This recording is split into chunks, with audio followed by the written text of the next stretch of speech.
होरीराम ने दोनों बैलों को सानी पानी देकर अपनी स्त्री धनिया से कहा, गोबर को ऊख गोड़ने भेज देना, मैं न जाने कब लौटूं।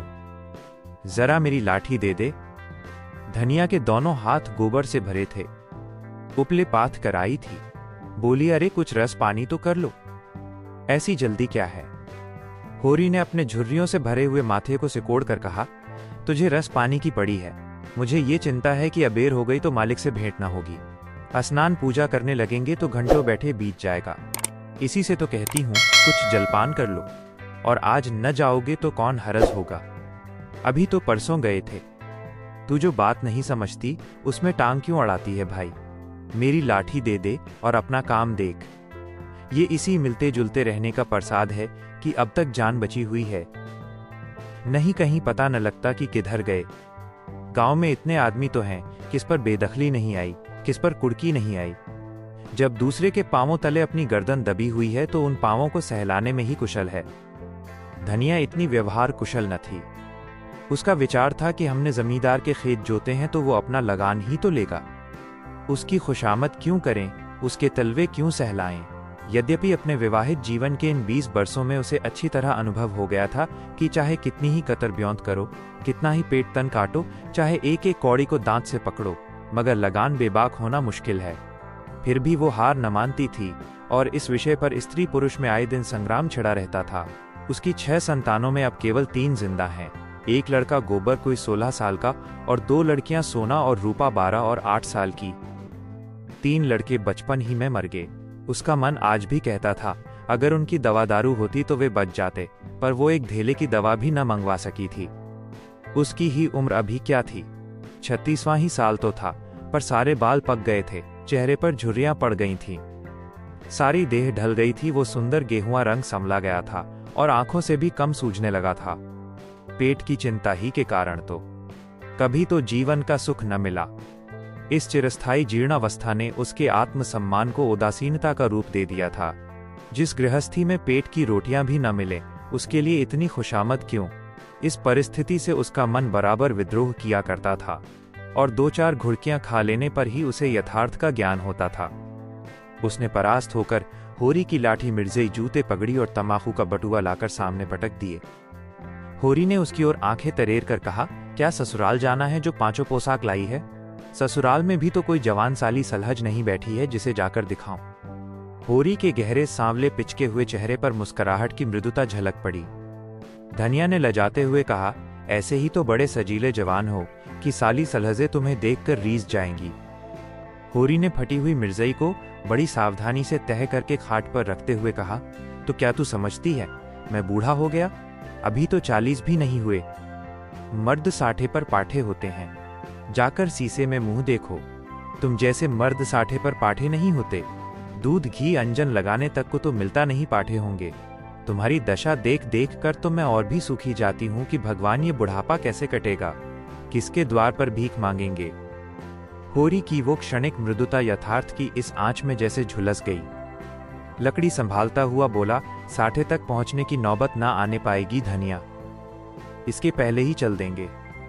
धनिया ने तिरस्कार किया, अच्छा रहने दो, मत अशुभ मुंह से निकालो। तुमसे कोई अच्छी बात भी कहे तो लगते हो कोसने। होरी लाठी कंधे पर रखकर घर से निकला तो धनिया द्वार पर खड़ी उसे देर तक देखती रही। उसके इन निराशा भरे शब्दों ने धनिया के चोट खाए हुए हृदय में आतंकमय कंपन सा डाल दिया था। वह जैसे अपने नारीत्व के संपूर्ण तप और व्रत से अपने पति को अभयदान दे रही थी। उसके अंतःकरण से जैसे आशीर्वादों का व्यू सा निकलकर होरी को अपने अंदर छिपाए लेता था। विपन्नता के इस अथाह सागर में सुहाग ही वो तृण था जिसे पकड़े हुए वो सागर को पार कर रही थी।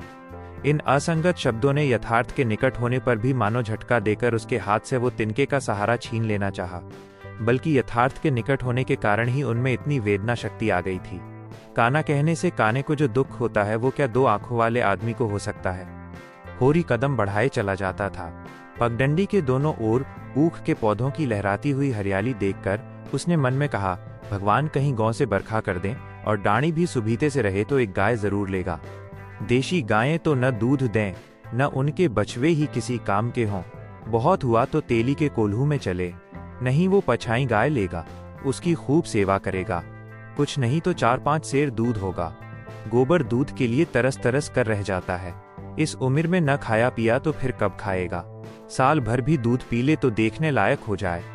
बछवे भी अच्छे बैल निकलेंगे। 200 से कम की गोई न होगी। फिर गऊ से ही तो द्वार की शोभा है। सवेरे सवेरे गऊ के दर्शन हो जाएं तो क्या कहना।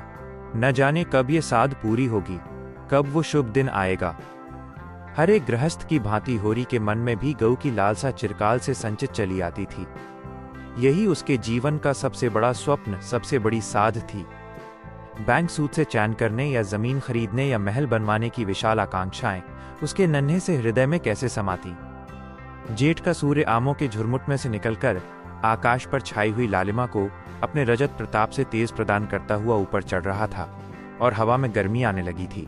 दोनों ओर खेतों में काम करने वाले किसान उसे देखकर राम राम करते और सम्मान भाव से चिलम पीने का निमंत्रण देते थे, पर होरी को इतना अवकाश कहाँ था। उसके अंदर बैठी हुई सम्मान लालसा ऐसा आदर पाकर उसके सूखे मुख पर गर्व की झलक पैदा कर रही थी। मालिकों से मिलते जुलते रहने ही का तो ये प्रसाद है कि सब उसका आदर करते हैं, नहीं उसे कौन पूछता। 5 बीघे के किसान की बिसात ही क्या। ये कम आदर नहीं है कि 3-3, 4-4 हलवाले महतो भी उसके सामने सिर झुकाते हैं।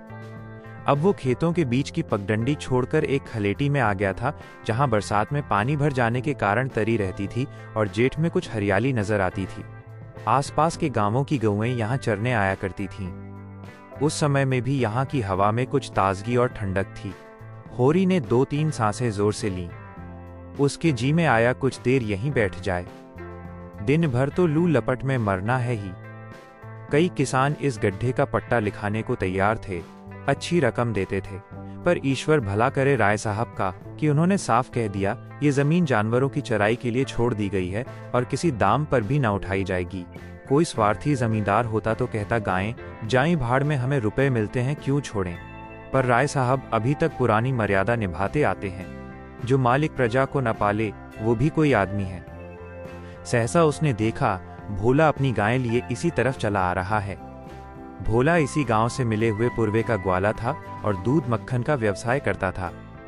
अच्छा दाम मिल जाने पर कभी कभी किसानों के हाथ गायें बेच भी देता था। होरी का मन उन गायों को देखकर ललचा गया। अगर भोला वो आगे वाली गाय उसे दे तो क्या कहना, रुपए आगे पीछे देता रहेगा। वो जानता था घर में रुपए नहीं है, अभी तक लगान नहीं चुकाया जा सका। बिसेसर साह का देना भी बाकी है, जिस पर आने रुपए का सूद चढ़ रहा है। लेकिन दरिद्रता में जो एक प्रकार की अदूरदर्शिता होती है, वो निर्लज्जता जो तकाजे गाली और मार से भी भयभीत नहीं होती, उसने उसे प्रोत्साहित किया। बरसों से जो साध मन को आंदोलित कर रही थी, उसने उसे विचलित कर दिया। भोला के समीप जाकर बोला, राम राम भोला भाई, कहो क्या रंग ढंग है। सुना अब की मेले से नई गायें लाए हो। भोला ने रूखाई से जवाब दिया। होरी के मन की बात उसने ताड़ ली थी। हाँ, 2 बछियां और 2 गायें लाया। पहले वाली गायें सब सूख गई थीं। बंधी पर दूध न पहुंचे तो गुजर कैसे हो। होरी ने आने वाली गाय के पुट्ठे पर हाथ रखकर कहा, दुधार तो मालूम होती है, कितने में ली। भोला ने शान जमाई, अब की बाजार बड़ा तेज रहा, मैं तो इसके 80 रुपए देने पड़े। आंखें निकल गईं। 30-30 रुपए तो दोनों कलोरों के दिए। तिस पर गाहक रुपए का 8 सेर दूध मांगता है। बड़ा भारी कलेजा है तुम लोगों का भाई, लेकिन फिर लाए भी तो वो माल कि यहाँ 10-5 गांवों में तो किसी के पास निकलेगी नहीं। भोला पर नशा चढ़ने लगा। बोला, राय साहब इसके 100 रुपए देते थे, दोनों कलोरों के 50-50 रुपए, लेकिन हमने न दिए। भगवान ने चाहा तो 100 रुपए इसी बयान में पीट लूंगा। इसमें क्या संदेह है भाई, मालिक क्या खा के लेंगे। नजराने में मिल जाए तो भले ले लें। ये तुम्ही लोगों का गुर्दा है कि अंजुली भर रुपए तकदीर के भरोसे गिन देते हो। यही जी चाहता है कि इसके दर्शन करता रहूं। धन्य है तुम्हारा जीवन की गौओं की इतनी सेवा करते हो। हमें तो गाय का गोबर भी मयस्सर नहीं। गिरस्त के घर में एक गाय भी न हो तो कितनी लज्जा की बात है। साल के साल बीत जाते हैं, गोरस के दर्शन नहीं होते। घरवाली बार बार कहती है, भोला भैया से क्यों नहीं कहते। मैं कह देता हूं, कभी मिलेंगे तो कहूंगा। तुम्हारे स्वभाव से बड़ी प्रसन्न रहती है। कहती है ऐसा मर्द ही नहीं देखा कि जब बातें करेंगे नीची आंखें करके कभी सिर नहीं उठाते। भोला पर जो नशा चढ़ रहा था उसे इस भरपूर प्याले ने और गहरा कर दिया। बोला, भला आदमी वही है जो दूसरों की बहू बेटी को अपनी बहू बेटी समझे, जो दुष्ट किसी मेहरिया की ओर ताके उसे गोली मार देना चाहिए। ये तुमने लाख रुपए की बात कह दी भाई। बस सज्जन वही जो दूसरों की आबरू को अपनी आबरू समझे। जिस तरह मर्द के मर जाने से औरत अनाथ हो जाती है, उसी तरह औरत के मर जाने से मर्द के हाथ पांव टूट जाते हैं। मेरा तो घर उजड़ गया, मैं तो कोई एक लोटा पानी देने वाला भी नहीं। गत वर्ष भोला की स्त्री लू लग जाने से मर गई थी, ये होरी जानता था, लेकिन 50 बरस का खंखड़ भोला भीतर से इतना स्निग्ध है, वो न जानता था। स्त्री की लालसा उसकी आंखों में सजल हो गई थी। होरी को आसन मिल गया, उसकी व्यावहारिक कृषक बुद्धि सजग हो गई। पुरानी मसल झूठी थोड़ी है, बिन घरनी घर भूत का डेरा। कहीं सगाई नहीं ठीक कर लेते? ताक में हूं महतो, पर कोई जल्दी फंसता नहीं। 150 खर्च करने को भी तैयार हूं। जैसी भगवान की इच्छा, अब मैं भी फिक्र में रहूंगा। भगवान चाहेंगे तो जल्दी घर बस जाएगा। बस यही समझ लो कि उबर जाऊंगा भैया। घर में खाने को भगवान का दिया बहुत है। 4 पसेरी रोज दूध हो जाता है, लेकिन किस काम का। मेरे ससुराल में एक मेहरिया है, 3-4 साल हुए उसका आदमी उसे छोड़कर कलकत्ते चला गया। बेचारी पिसाई करके गुजर कर रही है।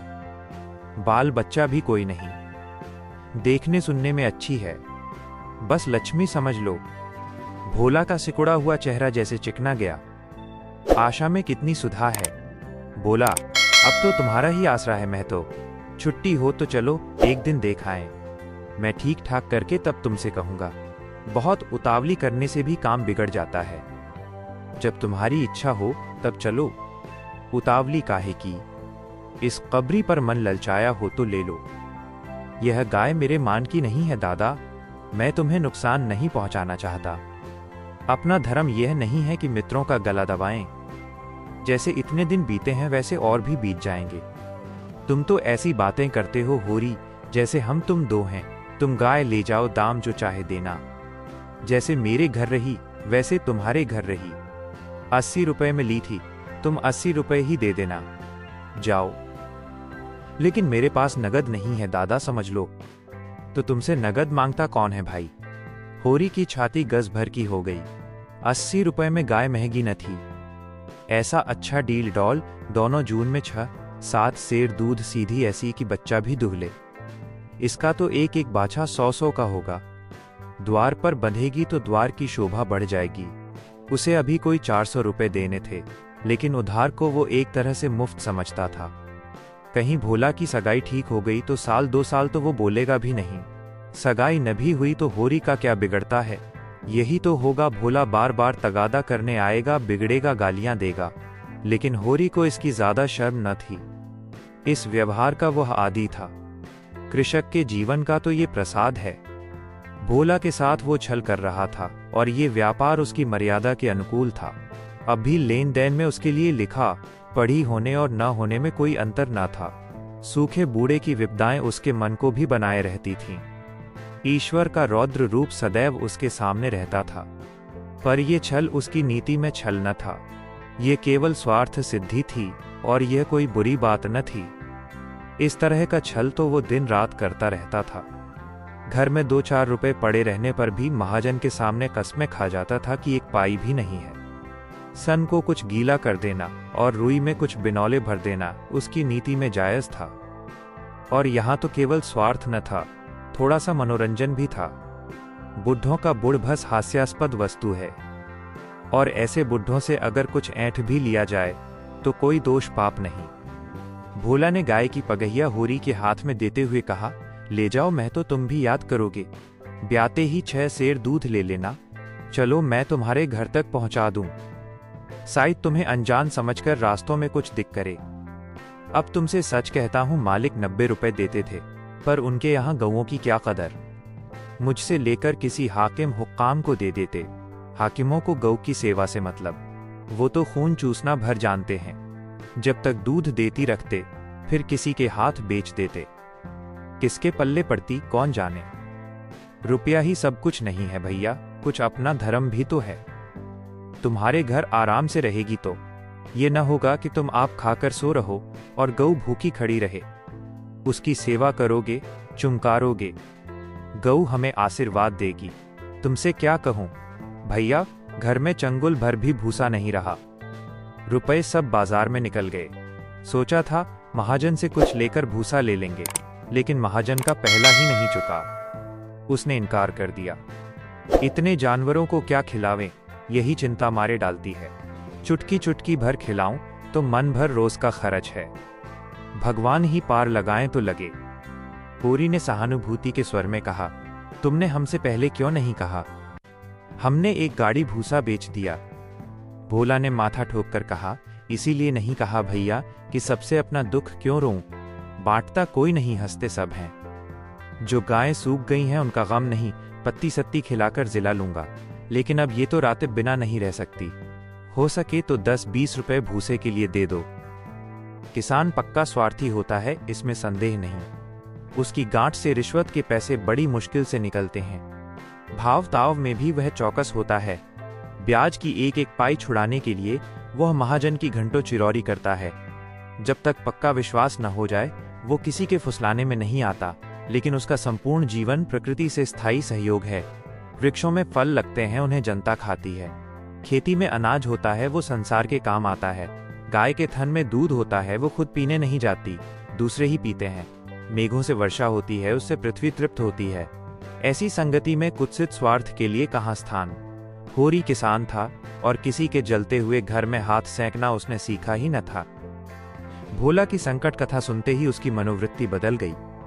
पगहिया को भोला के हाथ में लौटाता हुआ बोला, रुपए तो दादा मेरे पास नहीं है। हाँ, थोड़ा सा भूसा बचा है, वो तुम्हें दूंगा। चलकर उठवा लो। भूसे के लिए तुम गाय बेचोगे और मैं लूंगा।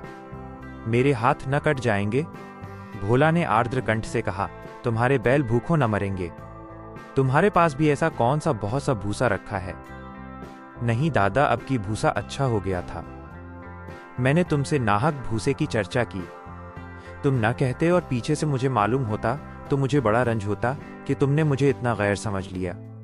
अवसर पड़ने पर भाई की मदद भाई भी न करे तो काम कैसे चले?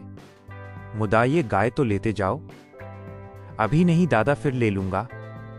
तो भूसे के दाम दूध में कटवा लेना। होरी ने दुखित स्वर में कहा, दाम कौड़ी की, इसमें कौन बात है दादा। मैं 1-2 जून तुम्हारे घर खा लूं तो तुम मुझसे दाम मांगोगे। लेकिन तुम्हारे बैल भूखों मरेंगे कि नहीं? भगवान कोई न कोई सबील निकालेंगे ही। आषाढ़ सिर पर है, कड़वी बोलूंगा। मगर ये गाय तुम्हारी हो गई। जिस दिन इच्छा हो आकर ले जाना। किसी भाई का नीलाम पर चढ़ा हुआ बैल लेने में जो पाप है वो इस समय तुम्हारी गाय लेने में है। होरी में बाल की खाल निकालने की शक्ति होती तो वो खुशी से गाय लेकर घर की राह लेता। भोला जब नकद रुपए नहीं मांगता तो स्पष्ट था कि वो भूसे के लिए गाय नहीं बेच रहा है, बल्कि इसका कुछ और आशय है। लेकिन जैसे पत्तों के खड़कने पर घोड़ा अकारण ही ठिठक जाता है और मारने पर भी आगे कदम नहीं उठाता, वही दशा होरी की थी। संकट की चीज लेना पाप है, यह बात जन्म जन्मांतरों से उसकी आत्मा का अंश बन गई थी। भोला ने गदगद कंठ से कहा, तो किसी को भेज दूं भूसे के लिए? होरी ने जवाब दिया, अभी मैं राय साहब की डयोढ़ी पर जा रहा हूं। वहां से घड़ी भर में लौटूंगा, तभी किसी को भेजना।